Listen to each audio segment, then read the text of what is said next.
Hello and welcome back to our playthrough of The Adventure. If you want a recap of the rules of the game and the story so far, please check out my earlier episodes. But one thing I will say is last time we left off on our goblin heroine just about to enter a village of fairies. So what we do today will determine what she finds in the village.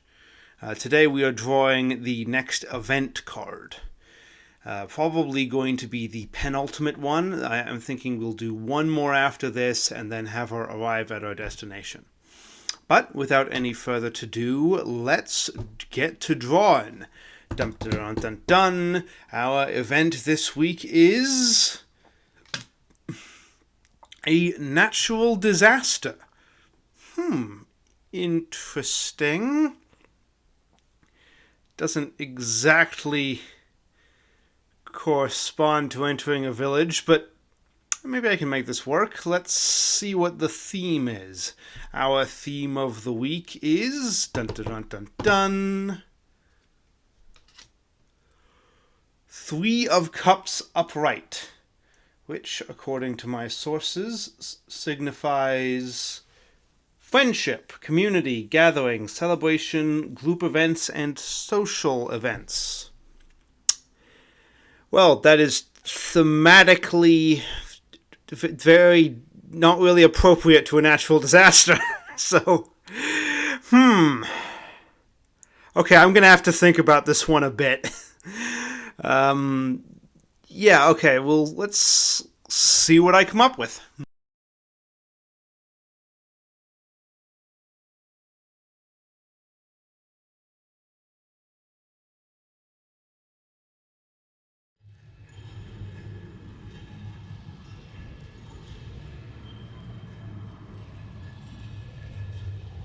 On the 15th day after I left the tunnels, fairies mislead, even in death. I write this today journal, not that you might help me with wit or memory, but that you too may remember what I have seen today. If I am slain, perhaps you may survive and tell others of this day. Remember, journal, remember. Fairies are all dead, all but one. I heard her crying as I approached. I thought it was a trap, of course. The poor wounded creature in need of help is one of their favorite ploys. I approached as I had been taught, head low, weapon ready, seeing without being seen. That was when I saw the fairy village, or what had become of it, anyway. Remember, journal, remember. Fairies are magical. More magical than wizards. More magical than any other creature I know. Wizards use magic like a tool. Fairies use magic like an organ. They live and breathe the secret power that is magic. Their homes are filled with it, like the way humans fill their homes with light. It is how they build in the air, how they exist in many places at once, how they hide without hiding. It is how they mislead, how they hunt, how they live, and it is how they died. Remember, journal, remember. When magic breaks, it breaks the rules of the world along with it.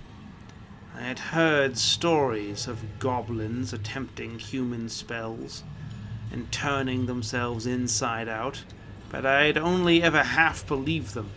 I had never thought to see it. I had never wanted to see it. The fairy village was like a broken mirror made real.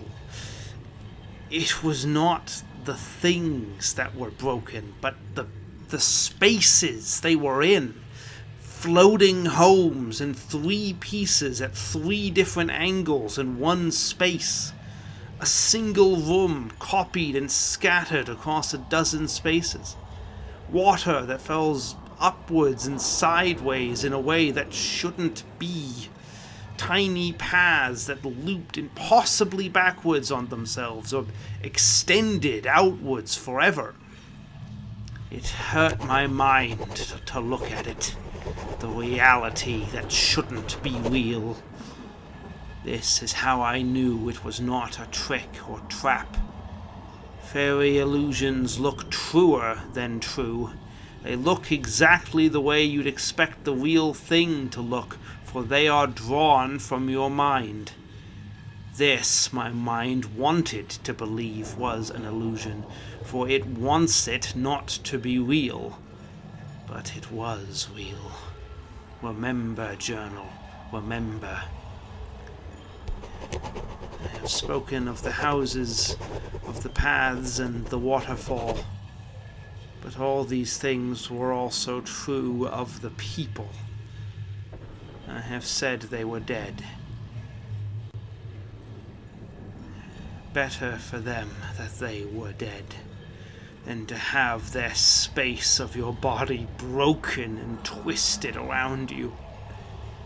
They floated in mid-air all around the village, not by the power of their wings, but by the power of the broken magic that killed them. They still sparkled as they had in life. It was horrible, and it was beautiful, in spite of its horror. Fairies mislead, even in death. Remember, journal, remember. Rapunzel, though I did not know her name then, was the only one alive. She sat at the edge of it all.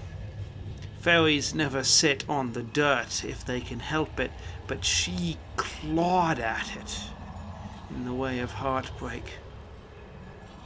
Her cry made you want to run away and shut your ears with dirt so you did not have to hear it.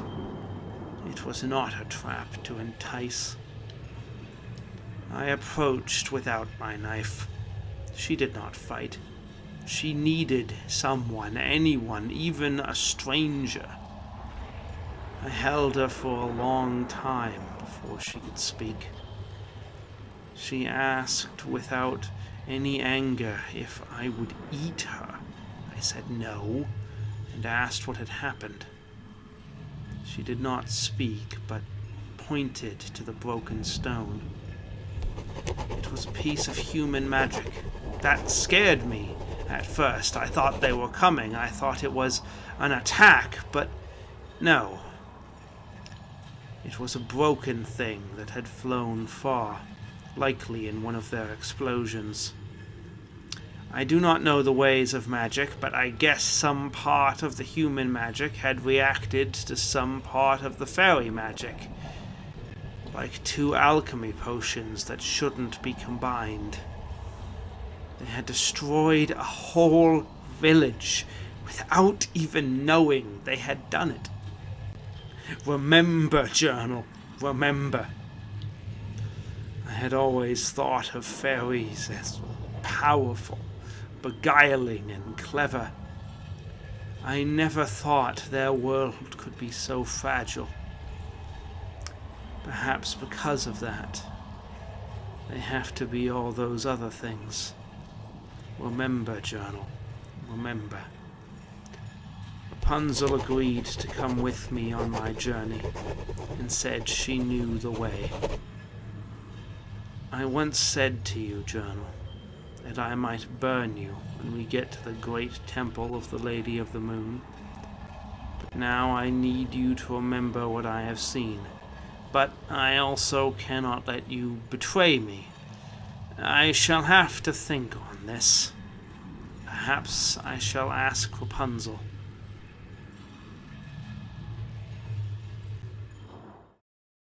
Well, that was session 5. Another sad one, I'm afraid. But on the upside, our protagonist now has a friend, and I have another character I can play with. So I'm looking forward to seeing what happens. I'm curious in developing their relationship more. I really be want to see what I can do with that, especially when we get to the destination. Speaking of which, next week we're going to be drawing our last event card, and after that we're going to be at long last reaching our destination. So I hope you're looking forward to that, and I'll see you next week.